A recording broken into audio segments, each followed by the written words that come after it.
আসসালামু আলাইকুম রহমতুল্লাহ। সম্মানিত সুধী, আজকে আলোচনা করব ইয়াউমুল আরাফা, ইয়াউমুল আরাফার দিনের আমল এবং ফজিলত।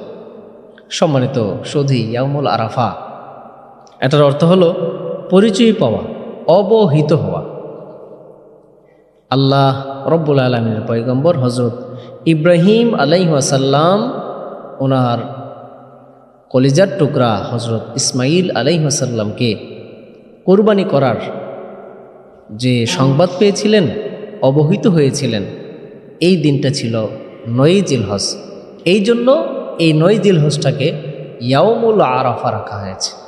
সম্মানিত সুধী, ইয়াউমুল আরাফা এমন একটা দিন যেই দিনে আল্লাহ রব্বুল আলামিন এত পরিমাণে বান্দাদেরকে মাফ করেন যা অন্য কোনো সময় এত পরিমাণে আল্লাহ পাক মাফ করেন না।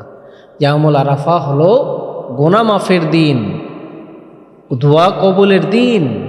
এই জন্য ইয়াউমুল আরাফার দিনে যদি কেউ রোজা রাখে, ইয়াউমুল আরাফার দিনে যদি কেউ রোজা রাখে, তাহলে আল্লাহ সুবহানাহু ওয়া তাআলা তার পূর্ববর্তী ১ বছর এবং পরবর্তী ১ বছর এর গুনাহ আল্লাহ মাফ করে দিবেন কাফারা হিসেবে। সুবহানাল্লাহ!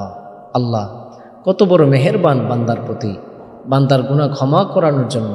এই জন্য চলুন, আসুন আমরা চেষ্টা করব যেন ইয়াউমুল আরাফার রোজাটা রাখার জন্য এবং রাতে আমল করার জন্য চেষ্টা করব।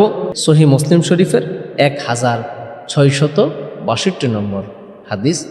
এই হাদিসে মুবারাকায় আল্লাহর হাবিব সাল্লাল্লাহু তাআলা আলাইহি ওয়াসাল্লাম বলেন, যে ব্যক্তি ইয়াউমুল আরাফার দিন রোজা রাখবে, তার পূর্ববর্তী এবং পরবর্তী ১ বছর এক বছর করে ২ বছরের গুনাহ আল্লাহ পাক মাফ করে দিবেন।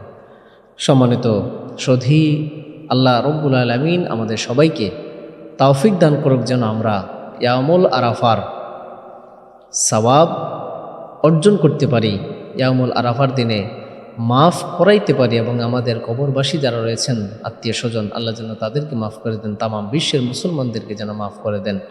আমরা চেষ্টা করব ইয়াউমুল আরাফার সেই ফজিলত বরকত নেওয়ার জন্য। আজকে এইখানেই বিদায় নিলাম। পরবর্তীতে কোনো ভিডিওতে আবারও দেখা হবে। সবসময় ভিডিও দেখার অনুরোধ জানিয়ে এখানে শেষ করলাম। আসসালামু আলাইকুম।